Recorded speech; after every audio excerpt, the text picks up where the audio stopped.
Donkey Jaw Projects. Alright, so what's up everybody? This is Marshall Lee of Donkey Jaw Projects, and this is day 15, I think, 100 Days of Making Comics. Anyways, so today I'm actually showing some of my artwork as I go. This is, can barely be called artwork. It's a quick sketch I did for my 5 minutes of sketching today for, I do at least 5 minutes of sketching a day. Today it ended up being about 10 minutes, but it's specifically on something that I'm working on trying to get better at. And this month it's been environments. And right here I'm actually showing you a pen. It's called the Pilot Friction Pen. And shout out to Holly Brown for making me aware of this, and many people through her videos.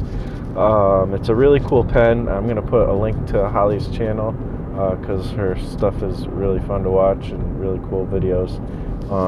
And you can check her out, and also check out these pens. I'll throw a link in the video as well. But you can get them. You can actually get them in like stores and stuff. Sorry if you hear the background driving.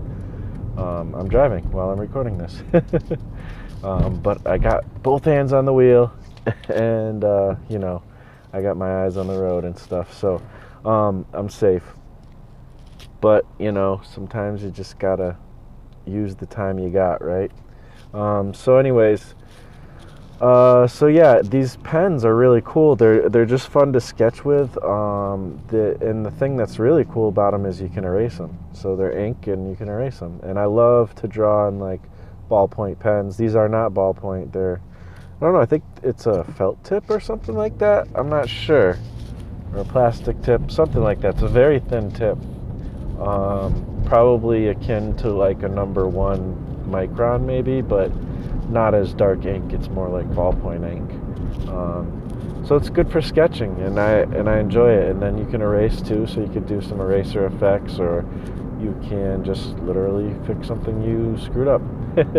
So I definitely am looking forward to continuing to sketch with these, whether I'm sketching in a messy way like this, or if I'm sketching something to be more of a finished piece, which is kind of cool because I do like the effect that you get with ballpoint pens, and sometimes I wouldn't mind doing finished artwork with ballpoint pens, and being able to use one that I can erase. Sorry, my voice is messed up because I'm sick as well, but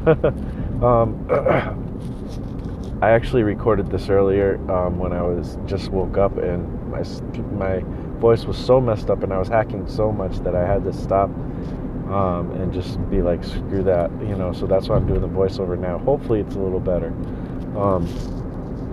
But anyways, so yeah, it'd be cool to use this as for finished pieces and stuff as well. So yeah, other than that, let's see, I guess I wanted to give you guys some thoughts on this first month kind of sketching challenge, which again was environments. Like, what did I learn and things like that. And I'll try to do like a little video of going through what I've actually sketched for the day, or for the month as well. And so yeah, I don't know, but what I actually want to talk about something else, like during the duration of this part of the video, which is this idea of pushing ourselves further. I've talked about this before, but it's something that I'm really excited and passionate about, and it kind of, I was reminded of it again today. And this whole idea is like, I like, the reason why I've always wanted to do comics or other forms of art too, even my music and stuff, the hip hop and all that, I've always been super excited about the potential more than anything else, like the potential of what comics could be, or how far we could take it with experimentation or just with storytelling and using different techniques. And I think a lot of us, a lot of the kind of common rules have been set for comics and methods and things like that. But sometimes we forget that there's no reason why we can't take this medium even further. Now, I'm not talking about like motion comics or anything like that, or trying to do something that comics isn't meant to do or anything like that. But I am talking about a little bit of experimentation, but also just storytelling and things like that. I feel like we've only scratched the surface of what we can do sometimes. And there was I actually was called to attention of Doug TenNapel a lot recently, by Adam Lore. Keeps telling me I should check out Doug TenNapel. So I did that today, and he's got a lot of cool videos on YouTube and stuff, and there's interviews and stuff. There's this one interview that Jason Brubaker does with him and the guy who did Axe Cop. I'm trying to think of what his name is. But yeah, so they did this interview, and I listened to it today, and it was really cool. Towards the tail end of the interview, on the second episode, it's like cut in half or whatever, and they're talking a little bit more about the potential, or about just the fact that we could push things further. And some of the things they said might be a little controversial and whatnot, but I definitely was inspired by what they were saying, like that we're only kind of scratching the surface, and a lot of the stuff that is out there today and has always been out there is awesome. Like, it's as awesome, even he was even saying that he's only scratched the surface of where he wishes he could go with his creations, and he wants to push his art form further. And I thought that was interesting. And it's just this whole idea of like how we kind of limit ourselves to what we know sometimes, and maybe just don't push ourselves to go. I was thinking about this even the other day, just in a practical way. Like, sometimes maybe we are like, oh, it takes me so long to do this or that, and maybe we could find a way to do it a little bit faster. Right now I'm just trying to become proficient at making comics, so I'm not focusing on faster too much right now, but eventually I would like to focus more on efficiency and really try to get to the point where I'm going a lot faster with my production and all that. So but even on that level, but also in storytelling, like being able to tell a good story and move the reader, and just even just with our ideas, the way what kind of stories we want to tell. Like, don't just limit yourself to maybe the genre like that you like. Maybe like you do mostly sci-fi stuff, or you do mostly horror, or whatever genre you like to do. Try to transcend that genre with good story. Try to find a way to kind of mix genres, or whatever. There's a lot of ways to push the envelope and try to push further, and create something that is sincere and not as they were kind of talking about that a lot too. Like, a lot of works, whether it's movies or TV or comics or whatever, tend to be kind of cynical these days, and have been for a couple decades now. And pushing towards a little more sincerity might be a cool thing too. So I don't know, there's a lot of things that I'm thinking of, but I think I'll end it there, and we'll get on to showing you some of the other environment drawings. By the way, I haven't done my half hour yet today. I'm gonna fit that in somewhere, some way. I'll try to show you some of the stuff I've done up to today, with Lizard Brain, before I'm out here. And then I'm not sure what I'm going to do tonight. Probably some gray toning, if not, maybe some concept art. I don't know, we'll see. But I'm going to fit in my half an hour. Believe you me. Alright, my nose is getting really stuffy. Alright, so I decided I'm not going to show you stuff on my computer just because I don't have a lot of time right now, and also uh, it's just I can show you that stuff tomorrow. But this was actually for December, but it was practicing for the cover for Attack of the Lizard Brain. I'm just showing you some extra stuff too. This is just some ideas for Lizard Brain covers because I'm gonna be doing a cover for it. More December stuff.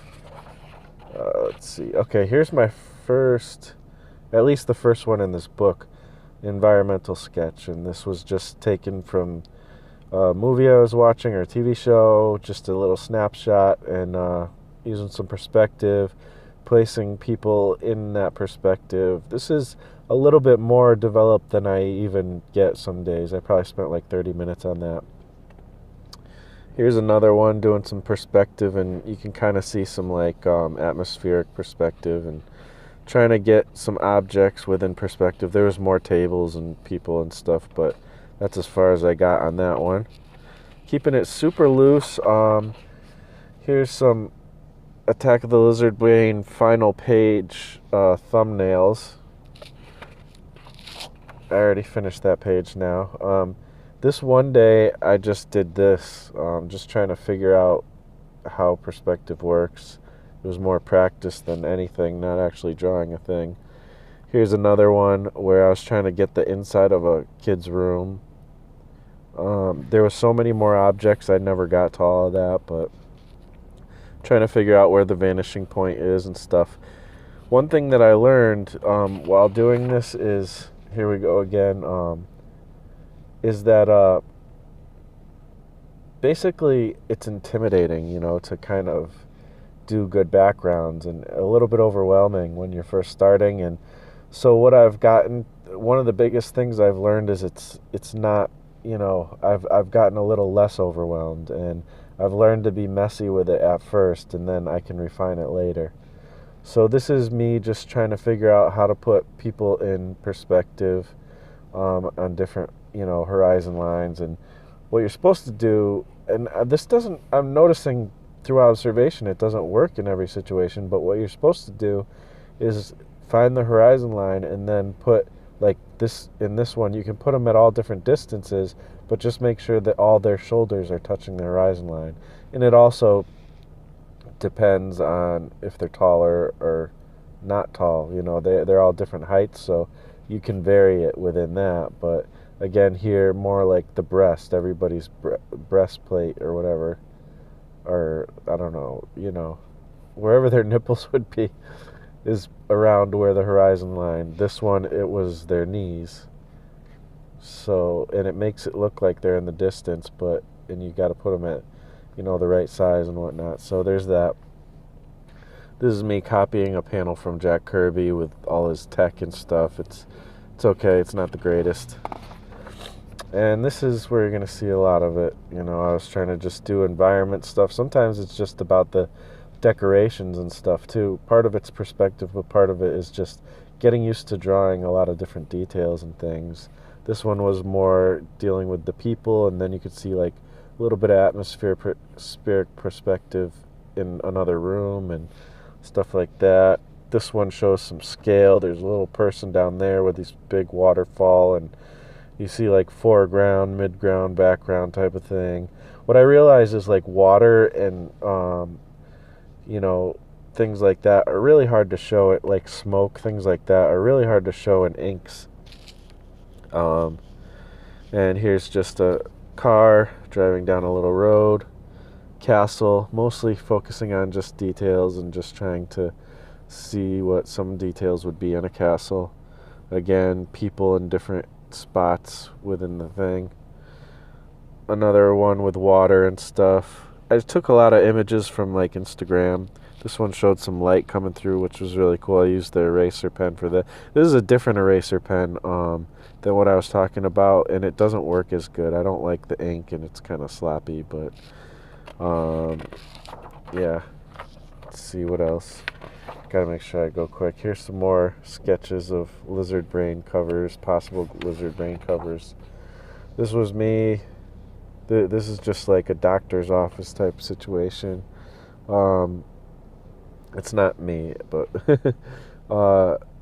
this was, yeah, just more environments. Some of this stuff I kind of wish I had color that I could use. You know, this was one day I really had no time, and I was just like, let me just draw the inside of my car. It's an environment, right?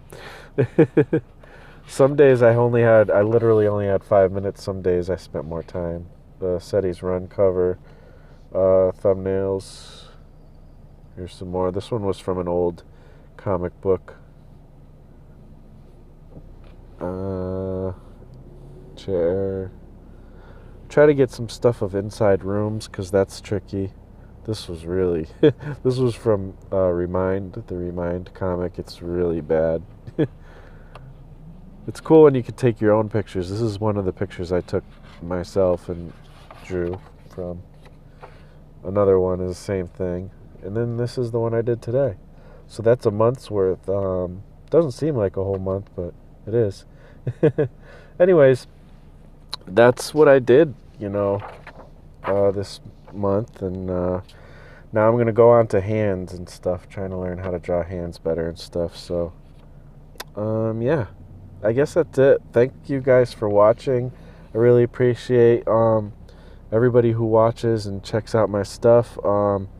If you would, please, if you like these things, just please like, comment, and subscribe. And if you don't like it, hit that thumbs down button. It helps me even more. So gives me the motivation to go forward. No, I don't know. I don't even know what I'm talking about. Anyways, let's see. Anything else? Oh, yeah. This is, we only have a few days again for 100 Days of Making Comics Life in Space Anthology. So check that out, 100 Days of Making Comics.com. The Kickstarter for that. Also, if this, I probably should have put this at the beginning, but if you are watching and you're part of the anthology, and you haven't gotten your trading card art or trading card information in, please make sure you put a priority on that. We need to get that in as soon as possible. My voice is killing me today. Hopefully my voice will be better tomorrow. I feel okay, but my voice. Anyways, I'm going to sign off. Thanks for watching, and I will talk to you tomorrow. Peace out.